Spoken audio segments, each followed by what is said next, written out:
We are now in Chapter 2, Cockpits, Section 1, 3D Cockpits.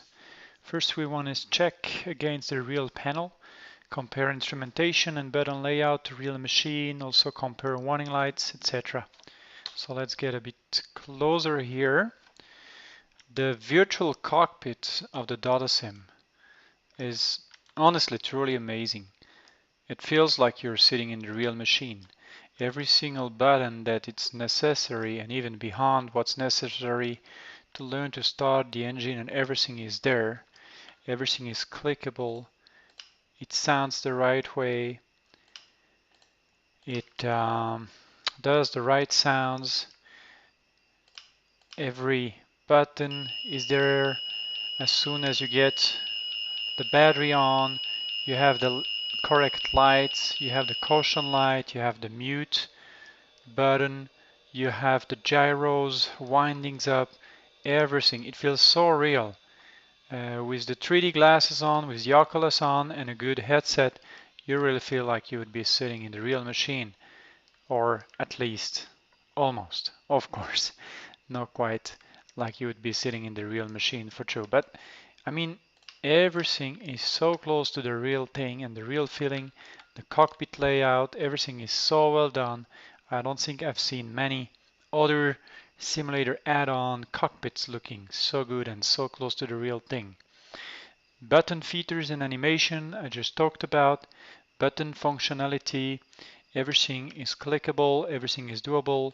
The starter, the idle release, everything sounds the right way. You have to release it. The full procedure is there. You even go to the hydraulics buttons. You can go to the circuit breakers, everything that's important is clickable, doable. You can either go to the rotor brake, you can go to the door. Well, this one is an open door version, but you can do anything and it will always feel right and do the right thing. So I'm extremely surprised and very well surprised about this product. It is great. The readability, when you go further back, is about what you would expect. On a better screen with a better resolution, you can see everything. Even from here, I could easily go through the startup. When I got there, I don't click the wrong thing. I get the battery, I don't get the generator, things like that. If I need a light, I snap it. Everything is perfectly doable like that. I usually have a button to put my view back straight. That works great. Readability is great. And if it wasn't not enough, they even added a special view just for startup procedures and things like that, so that you can absolutely focus on the instrument. So actually, I should be able to give bonus points here because it's even beyond what you would expect from a cockpit. So overall, cockpit very well designed, very nice, and you could really get your training done here before you transition on a real Bell Jet Ranger, and you will be used to the sound, to the behavior, to the gauge and everything, and you will be much less stressed when sitting in the real machine and trying to fire it up the first time. Next will be Chapter 3, Section 1, Systems. We are in Chapter 3, Systems. Section 1, Procedural Startups and Shutdowns. We want to see if we can do a startup and a shutdown. As I showed before, there is a special screen, especially for these kind of things, which is great. You can always adjust a bit things that you don't need. If it's hiding the control panel, you don't really need those spare lights and everything. So it doesn't really make any difference. If you want to see the altimeter, for some reason during startup, I don't think it's necessary either. So I'll just go from mind. If you don't want to go through mind, you can have your knee board with the checklist, and you can go to the startup and follow all the single things. Everything's there. Everything is according to standard procedures. So I'll just have my full boost pump in, and then the battery's coming. I'm gonna warn. Check the caution lights. I'm gonna have my hydraulic system in, fuel is in. I'm gonna check that my idle release is out. I've configured my ProFlight trainer Puma so that my left push button would be on the starter and the right push button would be on the idle release. This way I can even simulate hand position like in the real machine. I'll check my battery load. It's looking good. Outside temperature is looking good. Everything's looking good. I'm gonna hit the starter. The sound is incredibly well. The amount of time it takes to go till 15%, the start that you get, and there you go. No fuel. So you just release starter, close it, and you're good. I guess the screen of recording here just messes with me. I'm gonna make sure fuel is on just by raising that. There you go. Fuel is on. We're good to go. And now it's even that greatly configured that if you would have a shutdown that have been done just before, the temperature will be there. If you're looking at voltage, the voltage after a couple start will be less and less, and all of a sudden you'll have issue even starting the machine. So everything is so deeply configured and simulated that you would be in a real machine. You can see TOT, turbine outlet temperature, coming out nicely, 740, 750, looks perfectly nice. Gas producer is going. We're going to release starter at 58% and everything is going to wind up. The caution out, engine out, all those lights, battery temp, all those things comes and goes exactly like the real machine. It's amazing what the Dodosim managed to do with the startup and shutdown procedures of this helicopter. It feels so real and it feels so close to the real thing. I'm gonna open throttle a bit here and slightly move to 100%. You can see everything coming alive. Generator is coming, avionics, lights are already in. Depends a bit where you fly, which country and which company. They want you to have collision light on and stuff like that before you start, or prefer to preserve battery bits. That really depends on the operator, and that's why I had the light in just by habits. Everything is looking good, all the numbers are right. Now I can go close down, you see needle split, everything's coming down, the rotor, low RPM, and you can go through the standard shutdown thing and keep the 2 minutes to cool down if you want to do that. Temperature is already pretty much down, boost are coming out, generator is coming out, and shut down. To go cold and dark, you can still monitor temperature, engine and rotor RPMs, temperature of the turbine, gas producer is at 0. If we go back to 3D cockpit, you could pull the rotor brake, etc. Everything is perfectly doable from a procedural standpoint of view. This machine is close to perfection, no kidding. The next thing that we want to check are emergency procedures, other things that could be done according to the real machine. And especially for hydraulics, the button here of the hydraulic works, and if you try to fly like that, you'll see that it messes up with you in such a way that you'll notice that it's really difficult to fly it. I'm thinking that if you have a super expensive force feedback, cyclic and collective inputs, you could probably pull out data and have hydraulic feedbacks come on cyclic and collective controls like in the real machine, and I think the Dodo Pro version even enables those features. So that's another effort they have done to give you a full immersion of anything you can expect from such an add-on in that price range. Next will be simulated emergencies. We are now in the section 3.2, simulated emergency. The first thing you want to do is a straight-in auto-rotation. We want to see how the helicopter behaves, so I've already climbed a bit. And I'm gonna kind of align over the runway here. Speed is a bit low, but it's kind of what you do. And then we're just gonna turn down, collective is down, pedal is in, speed is looking good, rate of descent is looking good. I'm gonna check and see what happens if I open and raise collective. You can see the RPM reacting right away, the nose reacting right away, the pedal there is needed. My speed went a bit up, sorry for that. I'm gonna keep the RPM at the top of the arc because I want to spare the rest of my energy for the flare. I'm very fast, which means I'll go a bit further. My rate of descent will be further too. And it's kind of hard to judge height in a simulator anyway. But I'm going to try to say that I'm getting close to my flare speed here. I'm going to flare. Yes, we went over the rate limit.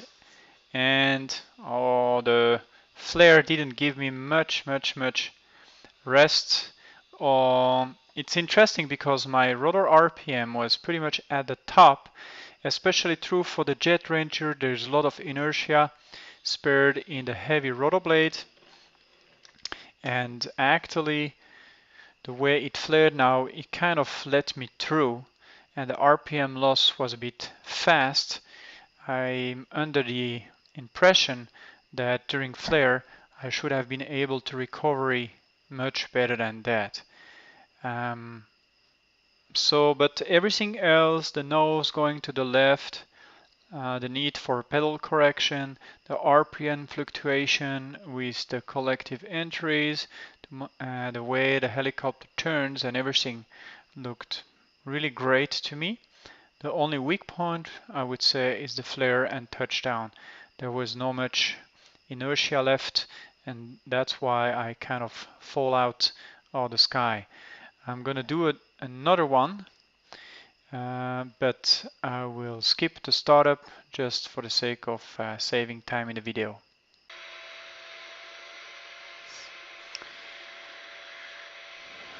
We are back in the Dodosim for auto rotation. This time we want to see how a 360 will behave.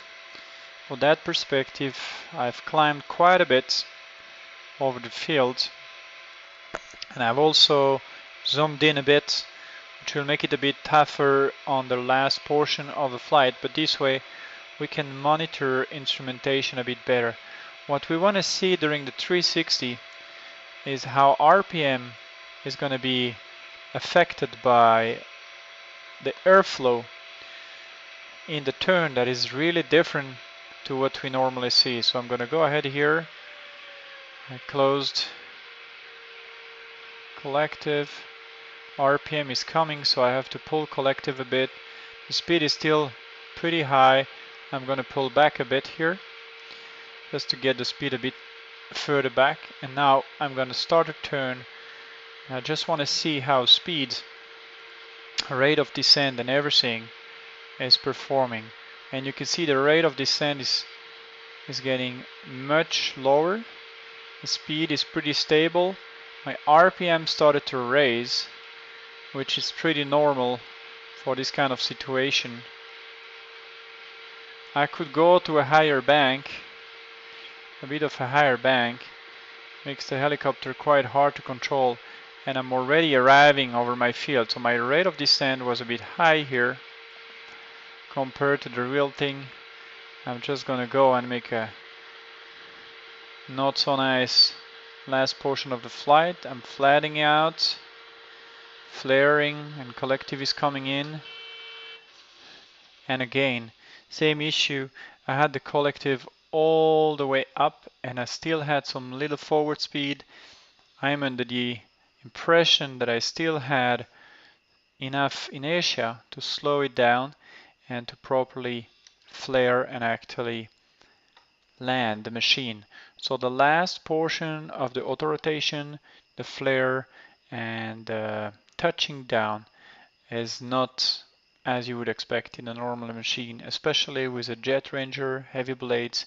You would have quite some, let's say, leftover energy to actually do a nice landing.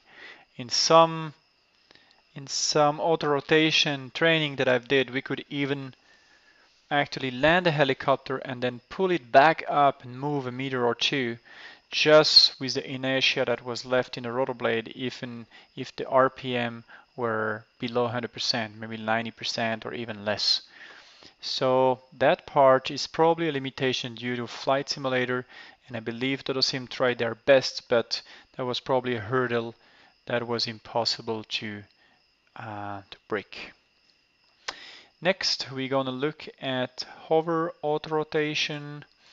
Let me start the engine quickly here.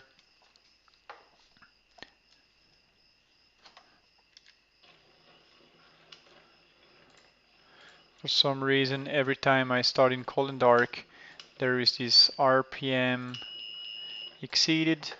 Doesn't affect the startup. It's just what it is. 10%, 14, 15, engine alive, TOT raising, passing 30%, rotor turning. It's amazing how all the information you need, everything you need to perform a normal startup is right there and everything works like in the real machine. I don't know how they managed to actually simulate the startup that deep. It's beautiful, wonderful. Let's wind up this baby to 100%.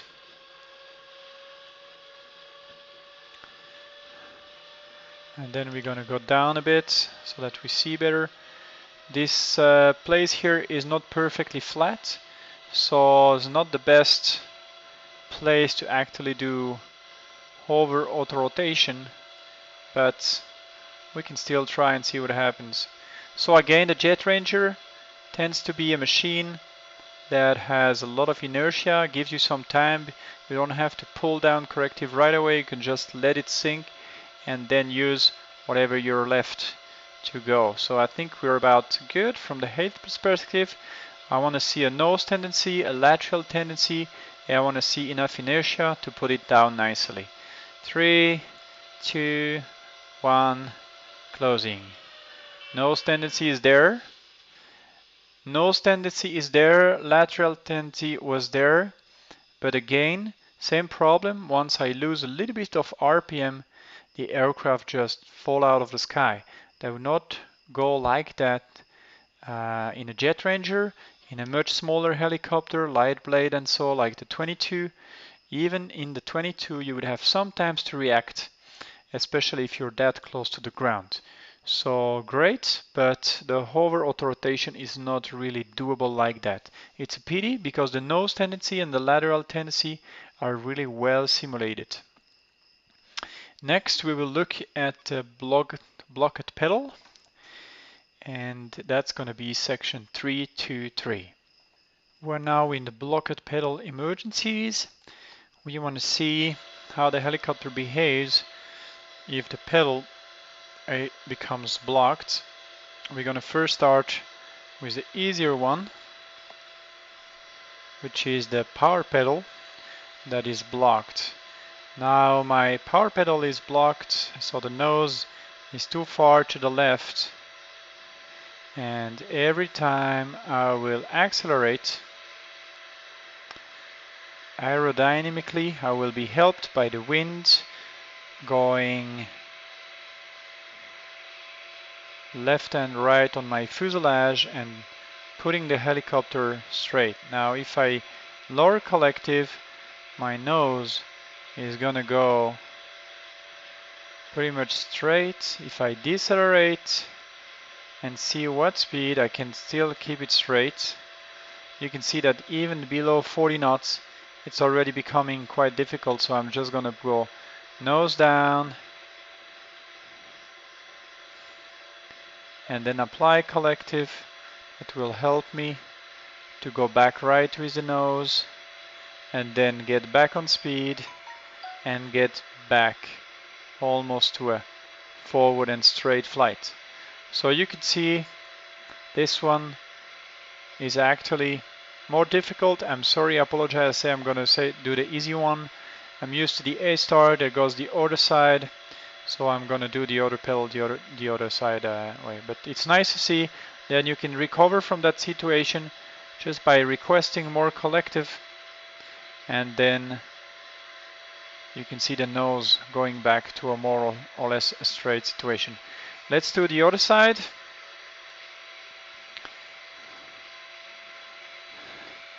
Now whenever I will lower collective, my nose will go all the way to the right, and I can pull it back by pulling collective. So let's see if we can go closer to some sort of field here, maybe to the runway. These turns, when you do them for real, for the first time, they feel really weird because you do uncoordinated turn and it feels very strange. Ideally, you would look for a runway, concrete runway, so you can do a run-on landing, but we go here for that shallow approach over those fields. Let's pretend that's all we have. There's a tree there. So you can see as I lose speed, my nose is going to go all the way to the right, make it almost impossible for me to land. And if I gain speed, my nose is coming back aligned thanks to the airflow. So we'll probably end up going to the runway at all after all. Should be around here if my memory is still good. There's the river. I'm trying to stay low. There you go, the runway is coming. Let's see if we can do that on a flat surface. There will be a point of no return when we actually decelerate the machine and the nose is going to turn and we have to decide to push the helicopter more or less into the ground. So I'm kind of got to be somehow aligned. Oh, this is going to be too fast. This is going to be too fast. Well, I think we would have survived that one in the real machine, but it's nice to see that the Dodosim does a great job at simulating low speed and the help of the fuselage when your pedal are blocked and the speed difference that you have, so you can actually prepare yourself. It seemed that to the end portion in the real machine you would have a little bit more margin to get nose left, right, and play with the speed and the collective and the way it's done so that you actually can bring the helicopter down maybe at 20 knots or something like that. But it's true that not many people have experienced true real blocked pedal happening in real life, and we have not gained much experience from it. But the way we train it, you can land actually both situations, left and right blocked pedal. Maybe I've pushed a little bit too much out of the limit, and that's why it was very difficult to do it now. Let's see if we can do other emergency simulation. Since we crashed, we'll have to start up again. I'm going to spare you this time, and I'm going to catch up with you once the helicopter is running. We're looking at 3 to 4 other emergency simulation. When it comes to the Dodosim, one nice thing is you can add random failure. You can start the machine or the flight with a failed failure with stuck anti-torque pedal, or you can arm it and fail, say, in 20 minutes, something like that, between 10 and 20 minutes. You can do the same for mechanical failure, transmission failure, tail failure, things like that. And by the way, you can also do settings like cumulative wear or timers or add switch click sound for hardware cockpits because you would have the sound of the switch themselves, so you want to hear it from a software. There's so many settings that you can do, even the cost, the simulation of what you fly, when you refuel, when you have to replace parts, and all of that is very, very well done. We are also looking at section 3.3 overall usability. The learning curve has been facilitated by special features like key combination. I showed already this one here, this screen here, which comes very handy, and also of course this that will come in next chapter, but I can still talk about it now, is the difficulty setting that gives you an easy start with Control E, the standard engine start. Everything is going to be automatically simulated. If I go here and press Control E while okay, the helicopter is already running. That's why I should have seen it. But if you start cold and dark and you go with Control E while being on the difficulty setting number 1, then he will perform the whole startup process for you to spare you quite some time and headache if you want to start flying right away and learning one by one the difficulties. When it comes to difficulty, adjustable difficulty, again, those 5 levels give you different level of difficulties. The maximum level, you will have all the things that they have programmed, like vortex ring state, loss of tail rotor control or authority, and things like that will come in. So you can start nice and smooth on level 1, and then as you understand how the helicopter works and as you get proficient, you can gradually increase those levels. That's a great way to start flying and to motivate people to actually start flying and learn the helicopter all the way to the maximum level. Wonderful work of simulation that has been done here, and that closes down our chapter 3. Next will be chapter 4, user manuals. We are in chapter 4, user manual, first the flight manual. We want to see if there is enough user guide information that helps somebody to set up the add-on for the first time, understand how the add-on works and how to install and configure it. If you look at the Dodosim flight manual, you'll be surprised at the depth of detail that has come into here. It is also set up like original helicopter flight manual, which is nice. You can first see the section that gives you hints about the way things are presented, important notes, hints, etc. And the difference beyond the standard FSX helicopter and the Dodosim, what has been graphically or from a sound perspective modeled, from the flight dynamic, you see all the difference. Systems that have been simulated, etc., etc. And the list is very extensive. Next, when you come to installation, there is a very detailed way on how to do it, and very detailed way to show the configuration that you should do, and etc. So this manual is very detailed, explains very well how to put every single key for the best functioning. If you're flying with keyboard, if you're flying with other things, etc., every switch that you have to set up is explained. The aircraft itself is very well explained.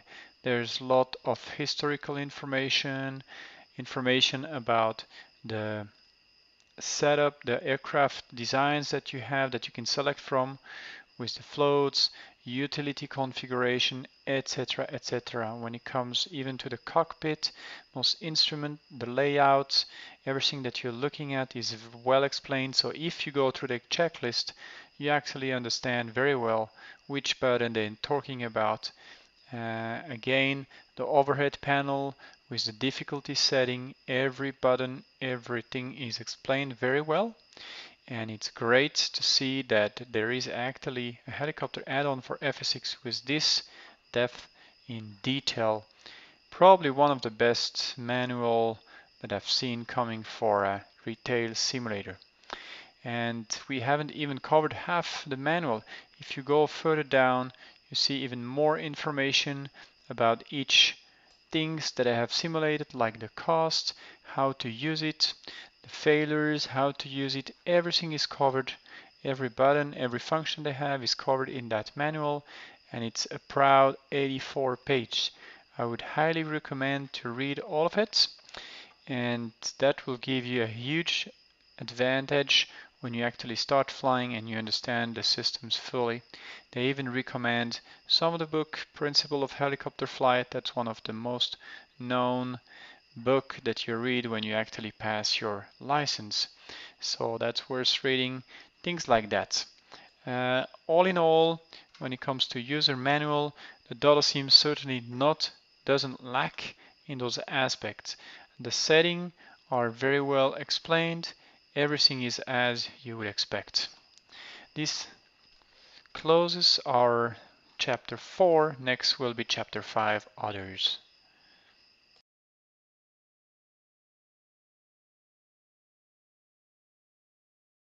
We are looking at chapter 5, others.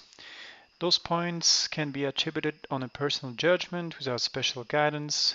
We just use common sense, and we are first looking at the costs, 5.1. This add-on is so deep with so much systems that are simulated, so many flight dynamics that have been remodeled and redone. You would expect this to cost at least $100, honestly. Of course, this would be by far probably the most expensive add-on for FSX at that price, but still, the value of what you get would, in my opinion, still be good.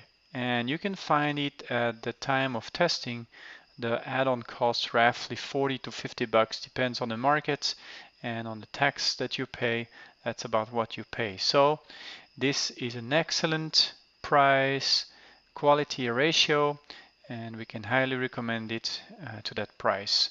The performance impact, even here with this quite heavy scenery, the frame rate stay pretty good. And when you go to the ground with more shadow effect and everything is simulated correctly, the sound, everything works well. I haven't had much frame hits. Again, for the depth of the simulation that's happening here, the performance impact is negligible and it's very good in comparison to any other add-on. It's not much worse. Paint library, you have a whole bunch of variants that you can take, and then you have 2 colors. That's more than enough, or even 3.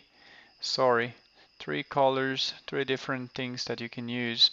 The most interesting to me from a simulation perspective is the fact that you can load it with outdoors, with low skid, high skids, utility, things like that, and floats that will actually help you to use and approach different aspects of the flying.